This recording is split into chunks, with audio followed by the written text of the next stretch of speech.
How the Tiger Got His Stripes. Hello, this is Natasha.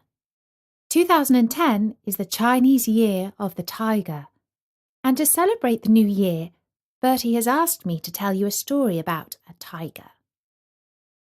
Tigers live in places like India, China, and Siberia. They have always been both feared and revered for their great strength and beauty. They are often hunted because some people believe that parts of their bodies have great healing powers and can be used in medicine. Now, I am afraid tigers are becoming increasingly rare and are in danger of being extinct. This is an ancient fable from Asia that explains how the tiger got his stripes. A long time ago, when animals still had the power of speech, a white, stripeless tiger crept to the edge of the jungle and looked out at the paddy fields where the rice grew. He saw a man sitting under a banana tree eating his lunch. Not far away stood a buffalo, who was also taking a rest from his work ploughing the fields. The great beast swished his tail to swipe away the flies. The tiger crept forward on his belly, using his powerful arms to pull himself through the grass, and when he was just behind the buffalo, he whispered, "Do not be afraid. I do not come to satisfy my hunger, but to seek your advice. Do tell me the answer to my question. I am so curious to know. I have been observing the puny little man who is your master. He has no strength, no sharp sense of smell. His hands are not strong, his teeth are not sharp, and yet he rules you and makes you work for him. You, on the other hand, are a magnificent beast of great wonderful strength.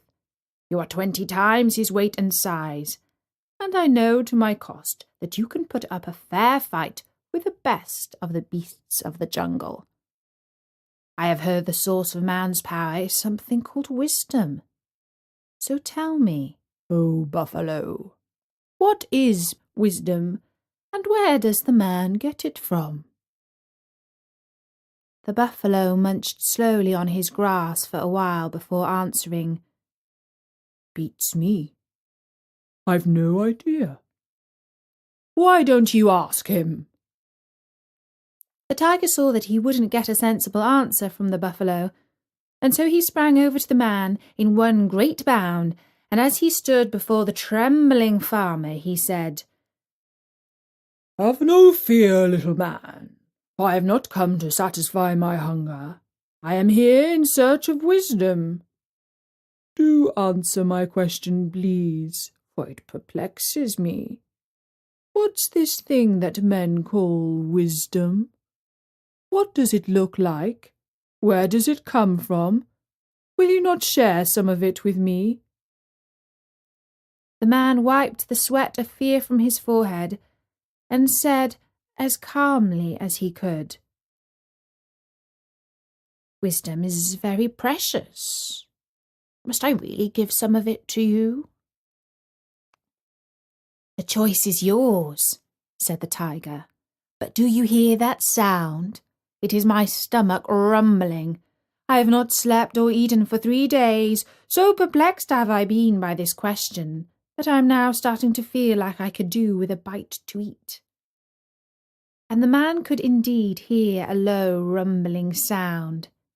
He replied to the tiger, "Well, of course, I will gladly share my wisdom with you, but I am afraid I have left it at home today. I must go and fetch it for you. If you come back with me, I am afraid the villagers will take fright. Will you wait here a while?" The tiger walked around the man menacingly before giving his reply. "I will wait. But be sure to come back, or I will visit you in your field again tomorrow, and next time I might be more hungry than inquisitive."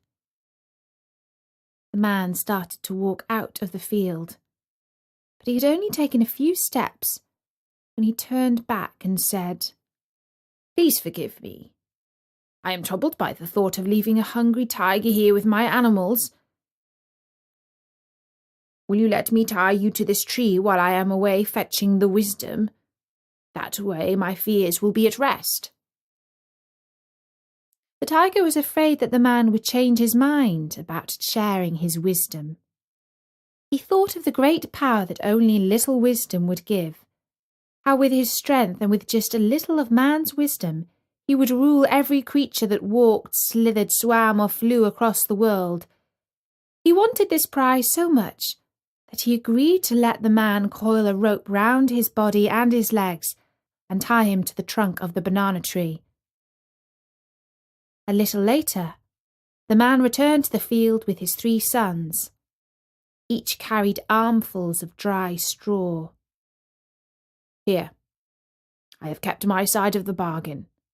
I have brought you wisdom," said the man. And he and his sons laid the straw on the ground beneath the tiger. Then the man set a light to it.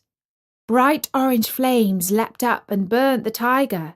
He roared with pain until at last the fire seared through the ropes, and he sprang to freedom and bounded for the river where he soothed his burnt fur in the cooling waters.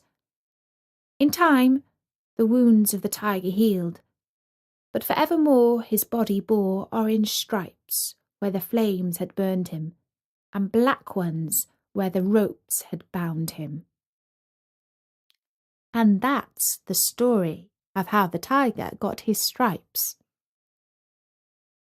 I do hope you enjoyed it, and that the year of the tiger brings many more wonderful good things for you.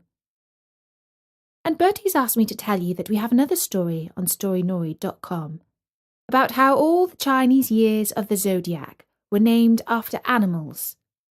We also have a wonderful poem by William Blake called The Tiger. For now, from me, Natasha, bye-bye!